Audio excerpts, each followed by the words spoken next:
All right, this is the Iron Serbian of Capital Chaos TV, and I'm hanging out here with the Bad Omens, who are... We are blowing it up on Capital Chaos TV. Did you guys move to LA because it's, or at least maybe still is, industry town? Is that why you guys moved there? Music industry? That definitely played a role. I know all of us, we all just really we wanted to get away and do something new and refreshing. And our team that's behind this band, our management company and the video company that works with them as well, they're all from the same city as us. And they moved out here because they got a lot of opportunities out here. And, you know, a large majority of that team are our closest friends. And it just, at the time, it just kind of made sense that we'd all move out here and do this together. And as much as I have a distaste for, you know, LA and like that, the whole culture there and the city itself, you know, it was definitely a good move because we've done a lot of great things here. Absolutely and yeah, we've gotten a lot done, accomplished a lot, yeah. Sacrificed a lot as well. Yeah. Oh, yeah. We sacrificed a very, very sick loft in Richmond for like no money at all to live in a place with no AC. So definitely a lot of sacrifice to chase the opportunities out here. Living in California with no AC, that's beyond sacrifice right there. Please buy their album, man. Come on. Let's get them, at least get them one of those wall units, right, for the window or That's something. all we got. We have one in the whole whole apartment. apartment. Yeah, and it's just ridiculous, man. But And the best, I mean, obviously there's the rigors of recording. What's the best part of recording? Is there a moment in this recording process that you went, woo? I think being all together for 2 months was kind of cool. yeah. And we just met each other like 3 months after that, but before we went in the studio, so it was really cool to like bond with everyone. Yeah, it was cool. You know, the studio, it's already an experience where you're stuck with your band for a long time. But I had just met Joachim and Folio not much, you know, before we went to the studio. So it really gave us a chance to, I guess, you know, spend a lot of time together and get to know each other and, you know, feel each other out and like find our strengths and weaknesses as artists and songwriters. And I don't know, I've always loved the studio environment just because I love writing music and I love making music and playing around and trying new things. So that's probably my favorite part of recording is, you know, just trying new things and getting to, it's like vacation, you know, you're working and you're working hard, but you're like with your best friends and you get to, you know, when the day's done, you get to chill and play video games or drink beer or do whatever you want to do. And it's just a really chill environment usually. In the zone. Oh, yeah. Absolutely. Yeah.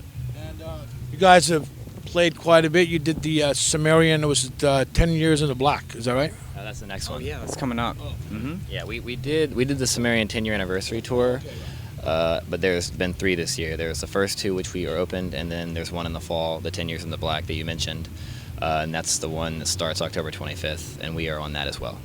Have you experienced much, have you had many negative experience from rock stars opening for rock star bands, or are most people not dicks? No, I really didn't know what to expect because I had never been on a tour in that capacity, I guess, that big and that extensive and long and you know, professional feeling, if that makes sense. And I didn't know what to expect, and I for sure thought there would be, you know, a little bit of, you know, ego or like demand for some kind of attitude or pride. But, you know, it's everyone on those tours, they treated us really well, and I'm pretty confident we're close friends with all of them now. And Those are my buddies. It was never awkward or weird. They never treated us, you know, like they were better than us. You know, they're all very down to earth, cool guys, and they welcomed us. They let us drink their beer and hang out on their bus. You know, it was just a great experience, and I'm really glad that it went over that well. Probably haven't had any other any negative experiences. I guess some bands in my years of doing Capital Chaos TV, I've met bands that have been screwed by bands that they were opening for, only to have these bands open for them 5 or 10 years later. I don't know if they turn the tables on them because, I mean, if you're a dick, you're a dick. But if you're not a dick, doesn't mean you've been waiting for this band to open for you for 10 years you can, you know, Absolutely. cut their guest list or something. No, it was all good experiences, man. Honestly. Yeah.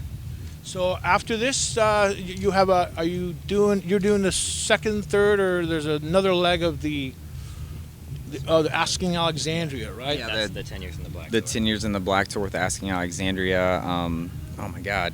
Let's see. After the Burial, I See Stars. Let's see. Upon a Burning Body.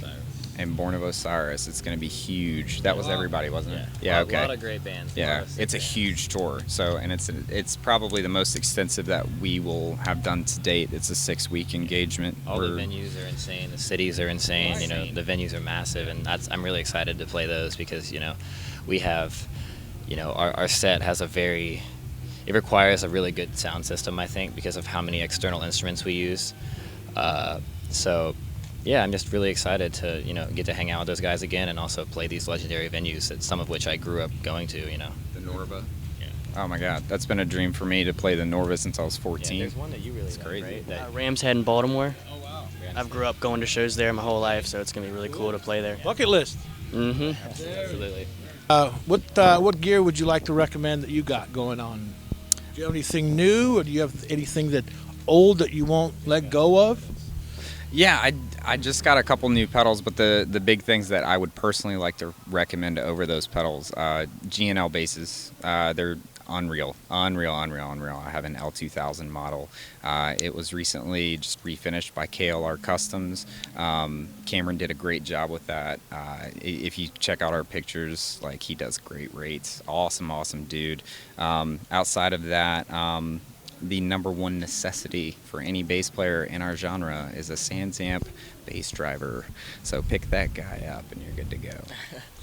What kind of gear do you care to share? I think so. I don't have a lot of gear. I run our tracks, so like I handle all that stuff and all the like programming and stuff like that. And I just finished this new rig that I'm so proud of. It's like my pride, and it's in this really nice case. And we run our tracks through Reaper, and we have an interface, a Presonus Fire Studio. We run that to a DI 4000. It's a Behringer DI, and it's got 4 XLR like outputs right on the front. It's very easy, accessible.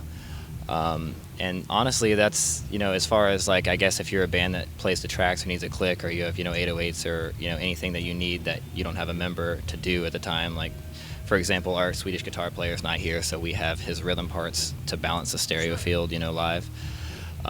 So I'd recommend that. They're all really cheap pieces of gear, I found on eBay, and I think I spent less than like $400 for all of it. And, it's very helpful stuff. And I think it's not really a gear thing, but I think I would really recommend staying organized and having a very compact system that makes for an easy load in and load out, because touring and venues, it's a very fast-paced environment, and you don't want to have like cables straggling everywhere. I'm kind of a neat freak, so I like zip tie everything, and we like got these mesh cables, and I think it's important to note that being organized is a really helpful gear tip, if that makes sense. I play Mapex drums, and I use DW hardware, Remo drum heads, Zildjian cymbals, and Vic Firth sticks. Do you have everything you need, or are you missing some things? Hint, hint.